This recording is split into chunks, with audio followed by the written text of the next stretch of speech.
መብዛሕትና ብዛዕባ ሰባት ኣዝና ንጭነቕ ኢና ከምኡውን ብዛዕባ ዘየድልዩ ነገራት ንጭነቕ ኢና ክንቅየር እውን ንደሊ ኢና ግን ክንቅየር ንደልየሉ መንገዲ ግን ዝኾነ ሰብ ክመጽእ ወይ ድማ ኩነታት ክቕይሩና ኢና ንጽበ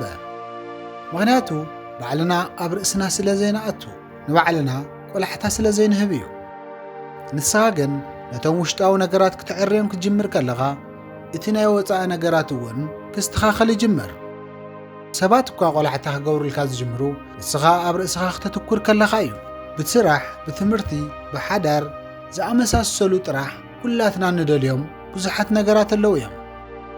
ካብ ወፃኢ ዝመጽእ ነገር እንተተጸቢና ግን ርእስና ክንቅይሮ ኣይንኽእልን ኣብ ናይ ወፃኢ ነገራት ጥራሕ ትኹረት እንተጌርና እውን ክንቅየር ኣይንኽእልን ንውሽጣዊ ነገር ግን ትኹረት ክንህብ ክንጅምር ከለና ሽዑ ለውጥና ንጅምር ንስኻ ክትገብሮ እትኽእል ክትገብር ከለኻ ፈጣሪ እቲ ዘይከኣል ዝመስል ነገር ከም ዘይነበረ የቃልሎ ዘይሳኽዑ ዝመስሉ ነገራት ክሳኽዑ እንተደሊኻ ካባኻ ዝጽበዩ ነገራት ክትገብር ክትጅምር ከለኻ እዩ ካባኻ ዝጽበዩ ነገራት ድማ ኣብ ርእስኻ ጥራሕ ምትኳር እዩ ንገዛ ርእስኻ ቆላሕታ መሃብ ማለት እዩ ከመይ ጌርካ ኣብ ርእስኻ ትኲርካ ርእስኻ ክትቅይር ከም እትኽእል ብሓባር ክንርኢና ክብራት ተኸታተልቲ ኣብ ናይ ሎሚ መደብና ከመይ ጌርካ ኣብ ርእስኻ ትኲርካ ርእስኻ ክትቅይር ከም እትኽእልን ንገዛ ርእስኻ ቆላሕታ ከመይ ጌርካ ከም እትህብን ብሓባር ክንርኢና ንቻነልና ላይክና ሼር ብምግባር ቻነልና ሓደሽ ዝኾንኩም ሰብስክራይብ ብምግባር ናይ ቻነልና ቤተሰብ ኩኑ እቲ ቀዳማይ ነገር ብዛዕባ ጽባሕ ምሕሳብ እዩ ኣብ ርእስኻ ምትኳር ማለት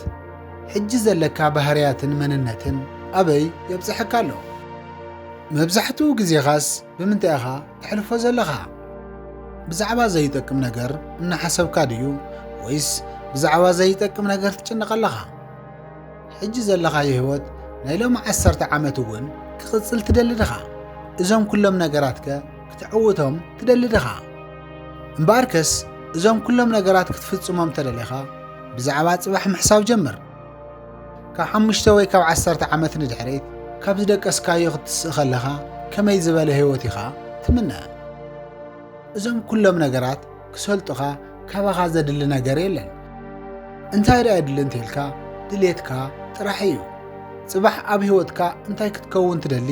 እዚ ኣብ ህይወትካ ወሳኒ ሕቶ እዩ ኣብ ዓለምና ዕውታት እንብሎም ሰባት መብዛሕትኦም ሓደ ዘመሳሰል ነገር ኣለዎም ጽባሕ እንታይ ክኾኑ ከም ዝደልዩ ኣጽቢቖም ይፈልጡ እዮም ነዚ እውን ጽባሕ ኣበይ ክትበጽሕ ትደሊ ዝበልኩኻ ምኽንያቱ ብዛዕባ ጽባሕ ክትሓስብ ከለኻ ኢኻ ነገራት ናብ ተግባር ክትቅይሮም እትጅምር ኣብ ርእስኻ ምትኳር ብዛዕባ ጽባሕ ምሕሳብ እዩ ዝጅምር እቲ ካልኣይ ድማ ቅድሚት እትህቦም ነገር ኣብ ርእስኻ ምትኳር ብዛዕባ ጽባሕ ክትሓስብ እንተጀሚርካ ኣየናይ ክፍሊ ህይወትካ ኢኻ ቅድሚ ኩሉ ክትዕርዮ ዘለካ ስራሕኻ ድዩ ትምህርትኻ ሓዳርካ ውልቃዊ ህይወትካ ወይስ ገንዘብካ ጣዕሚ ህይወትካ ዝውሰን ቅድሚት ብትህቦም ነገራት እዩ ቅድሚ ኩሉ ንፈጣሪ ፍርሓትን ክብርን ሃብ The fear of the Lord is the beginning of the wisdom ናይ ጥበብ መጀመርታ ፈጣሪ ምፍራሕ ስለ ዝኾነ ምኽንያቱ ሰባት እንተሃድሙኻ እንተርሕቑኻ እንተጸሊኦሙኻ እኳ ኩል ግዜ ዘይሓድገካ ኩል ግዜ ኣብ ጎንኻ ዝኸውን ፈጣሪ ጥራሕ እዩ ካብኡ ቐፂልካ ካብ ፈጣሪ ንታሕቲ ንርእስኻ ዋጋ ሃብ ንጥዕናኻ ዋጋ ሃብ ንስኻ ጥዑይ ክትከውን ከለኻ ኢኻ ንሰባት ክትነብርን ንሰባት ክትስእንን ጅምር ካብኡ ድማ ንስድራ ቤትካ ቀዳምነት ሃብ ሓጎስካን ሓዘንካን ምስልኻ እትሕልፎ ምስ ስድራ ቤትካ እዩ ካብዚ ቐፂልካ ድማ ንስራሕኻ ግዜ ሃብ ዕውት ዝገብረካ እቲ እተፍስሶ ጻዕርኻ እዩ ኣብ መወዳእታ ድማ ንኣእምሮኻ ቀዳምነት ሃብ ምዝንጋዕን ምስ ካልኦት ሰባት ንምሕላፍን ከምዚኦም ዝበሉ ነገራትን ምግባር ኣእምሮኻ ግዜ ሃቦ እዞም ነገራት እዚኦም በብታራ እንተጌርካዮም ንድሕሪት ንመን ቀዳምነት ከም እትህብ እንተፈሊጥካ ህይወትካ ክቕየር እዩ ምኽንያቱ ቀዳምነት እትህቦም ነገራት እዮም ህይወትካ ክቕይሩልካ ዝኽእሉ ቀዳምነት እትህቦም ነገራት እንተዘይፈሊጥካ ግን ገና ንግሆ ከም ዝተስእኻ ብዛዕባ ሰባት ምሕሳብ ኢኻ እትጅምር ብምጭናቕን ስርሐይ ከመይ ኮይኑ ይህሉ ዕዳይ ከመይ ገይረ ክኸፍሎ እየ ገንዘብከ ካበይ ከምጽየ ሎሚ ድማ መዓልተይ እንታይ ክመስል እዩ እናበልካ ተረቢሽካ ኢኻ መዓልትኻ ጅምሮ መንፈስካ ምሳኻ ይተረጋግአን ኣብ ስራሕ ቦታ ኮይንካ እኳ ካሊእ ኣካልካ ጥራሕ እዩ ኣብ ስራሕ ቦታ ዝኸውን እምበር መንፈስካ ኣብ ካሊእ ቦታ እዩ ዘሎ መብዛሕትኡ ነገር ክትገብር እትጅምር ብዘይ ምስትንታን እዩ ዝኸውን ምኽንያቱ ቅድሚት ክትህቦም ዝግበአካ ነገር ስለዘይፈለጥካ እዩ እዚ ፈሊጥካ ነይናይ ህይወትካ ኢኻ ቅድሚት እትህቦ ኣብ ርእስኻ ምትኳር ማለት እዚ ማለት እዩ ሳልሳይ ንግሆኻ ወይ ከዓ ጊሓትካ ኣጽብቕ ሳይኮሎጂካዊ መጽናዕትታት ከም ዝሕብርዎ መብዛሕትኡ ናይ ወዲ ሰብ ባህሪ ተሃኒጹ ዝውዳእ ኣብ ግዜ ንእስነቱ ካብ 3 ዓመቱ ክሳዕ 8 ዓመቱ ዘሎ እዋን እዩ ይብሉ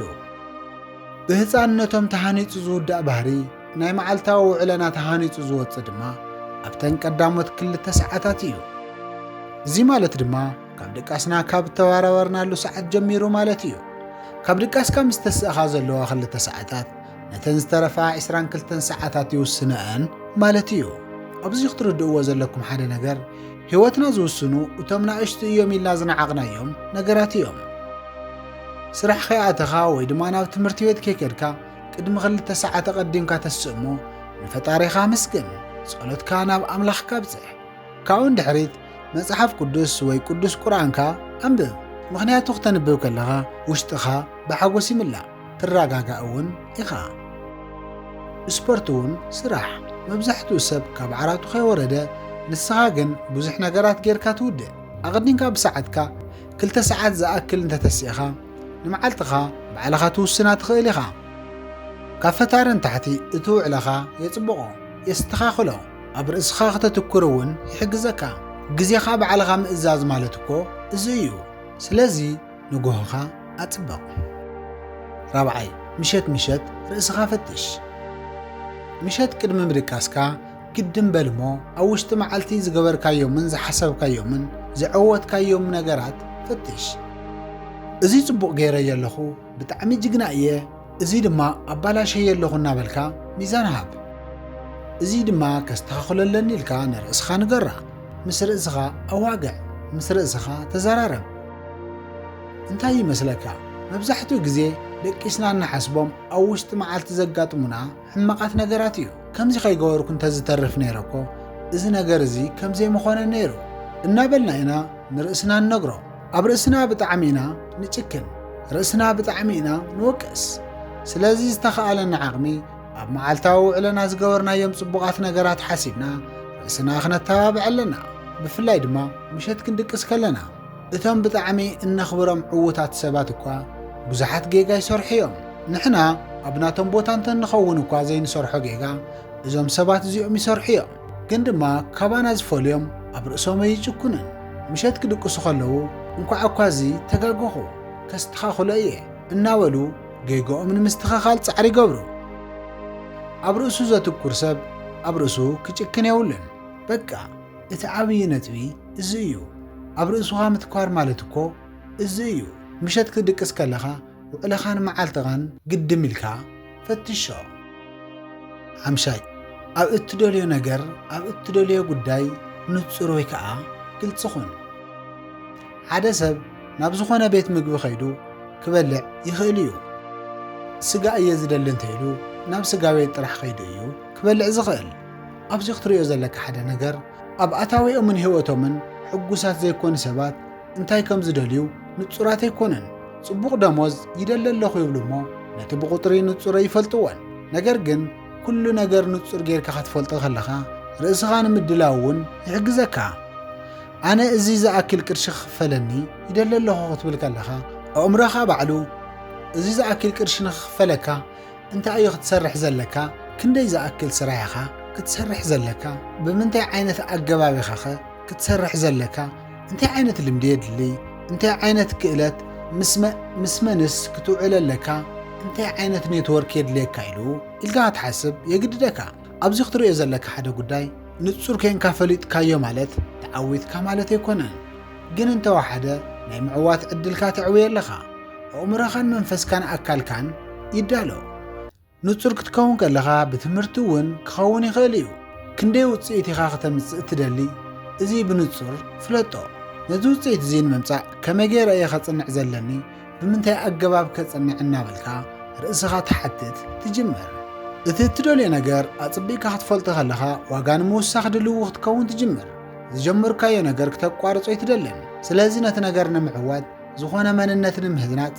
ብዙሕ ዋጋታት ክትከፍል ትጅምር። በቲ እዋን እቲ ብዙሓት ሰባት ናባኻ ክመፁ ይጅምሩ፣ ዓወትካ ክዕዘቡ ይጅምሩ። ምክንያቱ እቲ እትደልዮ ነገር ብንጹር ስለ ትፈልጦ። ኣብ ርእስኻ ከተትኩር ከለኻ ነቲ ትምነዮ ሕልምኻ ብንጹር ክትፈልጦ የድልየካ እዩ። ኣብ ርእስኻ ምትኳር ማለት እንታይ ከም እትደሊ ብንጹር ምፍላጥ ማለት እዩ። ሻድሻይ እትረኽቦም ዓወታትካ ኣይተቃልሎም። ብግቡእ ንምሕጓስ ዓብዪ ነገር ክሳዕ እትዕውት ኣይትጸብዕ። በብመዓልቱ ንኣሽቱ ዝበሃሉ ዓወታት ክተስተማቕሮም ኣለካ። ኣታዊኻ ንምዕባይ እተፍስሶ ፃዕሪ፣ እትሰርሖም ስራሕቲ፣ እትኣትዎ ቦታ ኩሉ ንዓኻ ዓወት ክኸውን ኣለዎ። እቲ ውፅኢት ምምጻእ ጥራሕ ዘይኮነስ ብዙሕ ምጽዓርካ እውን ዓወት እዩ። ዓወት እቲ መብጽሒ ቦታ ጥራሕ ኣይኮነን፣ እቶም እተሓልፎም መንገድታት እውን እዮም። ኣብዚ ሓደ ነገር ክነግረካ፣ እተሓልፎም ኩሎም መንገድታት ክትሕጎሰሎም ይግበአካ። ናትና ጸገም ዓብዪ ዓወት ዝጭበጥ ዓወት እንተዘየምጽእና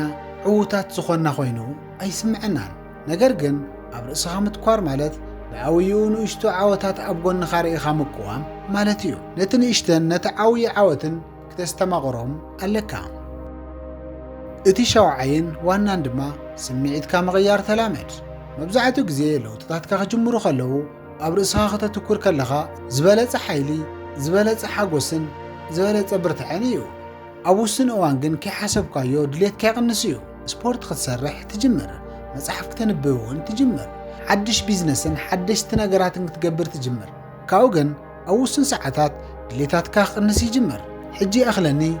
ኣጽሊእኒ እዩ ኣይቅጽልን እየ ክትብል ትጅምር። ሓደ ግዜ ብጣዕሚ እናደበረካ ኣብ ዓራት ኮንካ ተስኢኻ ምግቢ ንምብላዕ እኳ